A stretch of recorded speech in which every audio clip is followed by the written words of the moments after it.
Olá pessoal, nesta videoaula vamos demonstrar como habilitar o regulador PID no inversor de frequência CFW500.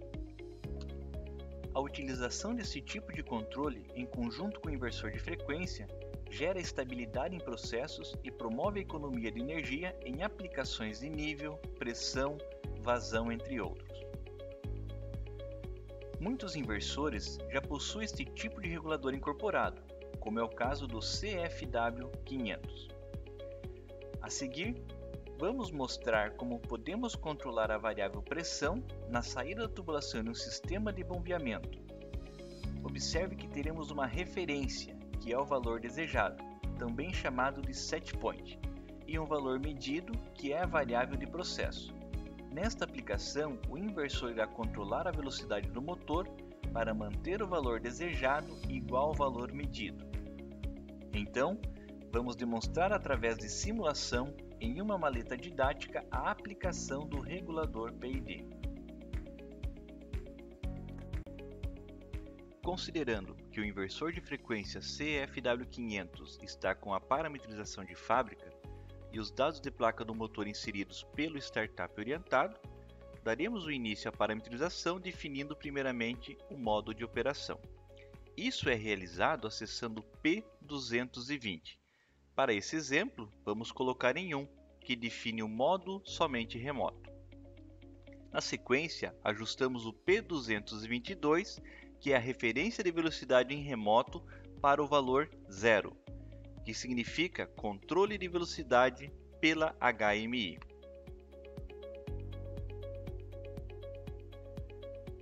No nosso exemplo, nós vamos programar duas entradas digitais. A entrada DI1 com a função gira-para, ou seja, P263 em 1, que é o padrão de fábrica. A outra entrada digital será a DI3, com a função manual automático, ou seja, vamos acessar o P265 e colocar em 22. Quando esta chave estiver em manual, a velocidade é controlada pelo operador e em automático pelo regulador PID. A partir de agora, iremos trabalhar com parâmetros específicos do regulador PID. Primeiro será o P203, que define como será a realimentação. Nesse exemplo, pela entrada analógica 1. Assim, vamos colocar o P203 em 1. Na sequência, devemos programar o P233 para 0. Esse parâmetro define o tipo de sinal analógico que o inversor recebe do processo. No exemplo desta maleta, o potenciômetro envia um sinal de 0 a 10 volts. Então, P233 em 0. Lembrando ainda que você pode ter outros sinais, por exemplo, 4 a 20 mA. No próximo parâmetro, vamos definir o tipo de ação do regulador PID, que pode ser ação direta ou ação reversa.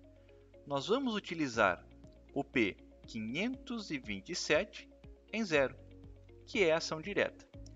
A ação direta significa que um aumento de velocidade do motor teremos um aumento na variável de processo, em outras palavras, diretamente proporcional.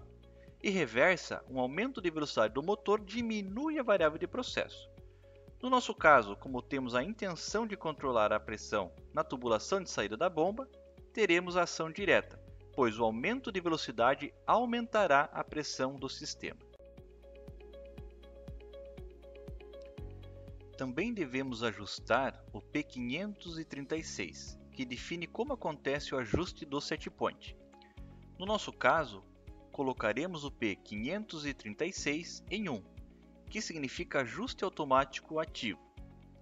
Isso quer dizer que quando a entrada digital DI3 comutar para o automático, o valor contido no P40, que é a leitura da variável de processo do PID, será o novo valor de set point.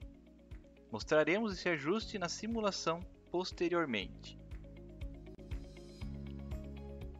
É recomendado, para facilitar a visualização do regulador PID, o ajuste dos parâmetros relacionados ao display da HMI.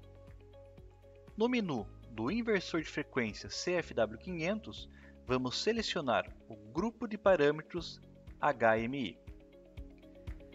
Feito isto, navegamos para o parâmetro P205, onde selecionamos a variável do mostrador principal.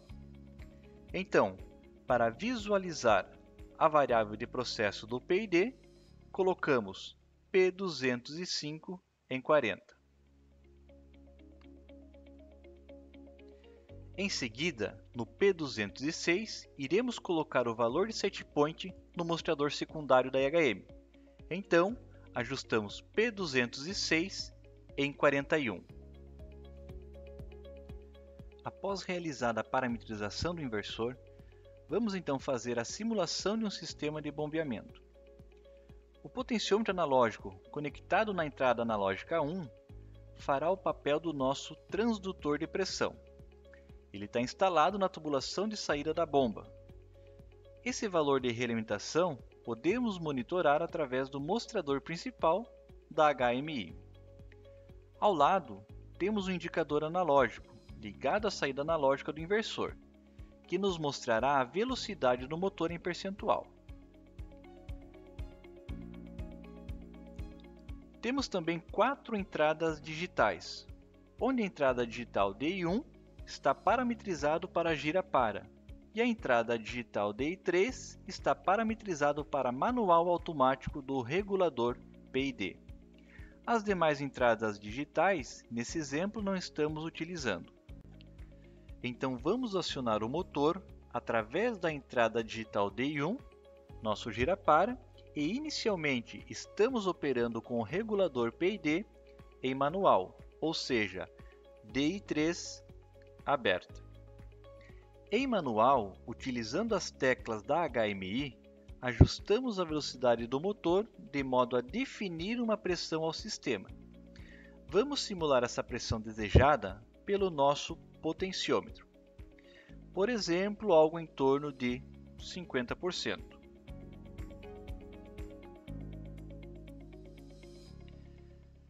Ao atingir o valor desejado, comutamos a entrada digital DI3 para automático. Observe nesse instante que o valor da variável de processo passou a ser o nosso setpoint.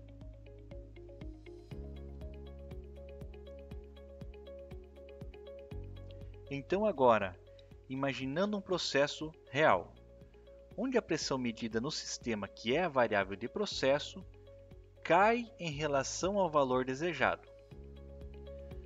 Observe que acontece um aumento de velocidade do motor.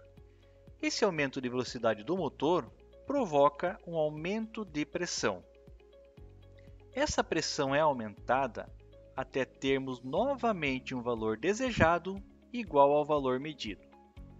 Acontecendo a condição contrária, onde a pressão medida passa do valor desejado, o inversor de frequência irá diminuir a velocidade do motor. Essa diminuição de velocidade irá trazer uma redução de pressão até novamente termos o valor desejado igual ao valor da variável de processo. Aqui temos uma representação do bloco diagrama do regulador PID. Nesta primeira etapa, definimos o valor desejado, que no nosso exemplo foi um setpoint de 50%. Na etapa de realimentação, temos o valor medido do processo, que no nosso exemplo foi definido no P203 pela entrada analógica 1. Definimos também que o tipo de ação ajustada na nossa aplicação foi ação direta, ou seja, um aumento de velocidade do motor provocou um aumento da pressão na tubulação. Em nossa demonstração, mantivemos os ganhos ajustados de fábrica no inversor. Porém, é importante ressaltar que o ajuste dos ganhos do PID é um passo que requer algumas tentativas para atingir o tempo de resposta desejado. No manual de programação do inversor, há um capítulo relacionado ao PID, onde são sugeridos valores dos ganhos para alguns tipos de grandezas, Desta maneira, é possível iniciar a aplicação com o regulador PID. Nesta etapa final, foi parametrizado a DI3 para manual automático. Tudo isso então gera o controle de velocidade do motor. Lembrando que a variação de velocidade do motor é o que mantém a variável de processo constante. Essa foi a conexão de controle realizada em nosso exemplo, onde utilizamos a DI1 como gira-para e a DI3 como manual automático. O nosso transdutor de pressão foi simulado pelo potenciômetro analógico, onde conectamos a entrada analógica I1. Aqui está a parametrização realizada no exemplo. Estes são os parâmetros relacionados ao modo de operação e entradas, estes relacionados ao regulador PID e, por fim, estes são os parâmetros da HMI. Em algumas aplicações, como o embombeamento, é possível reduzir ainda mais o consumo de energia ativando a função dormir, que desliga o motor em velocidades baixas quando não há necessidade do motor ficar ligado para manter a variável de processo estável. Esta função é ativada simplesmente colocando no P217 a frequência para dormir e no P218 um tempo para dormir. O processo estando em uma frequência abaixo do valor programado em P217, durante o tempo definido no P218, o motor irá desligar. Neste exemplo de bombeamento, caso tenha uma queda na pressão abaixo do valor de set point, o motor volta a ligar. Lembrando que o P217 deve ser ajustado dentro dos limites de frequência mínima e máxima. Mais informações sobre esta função ou outras funções do CFW500, consulte os manuais disponíveis em nosso site VEG. Muito obrigado e até breve.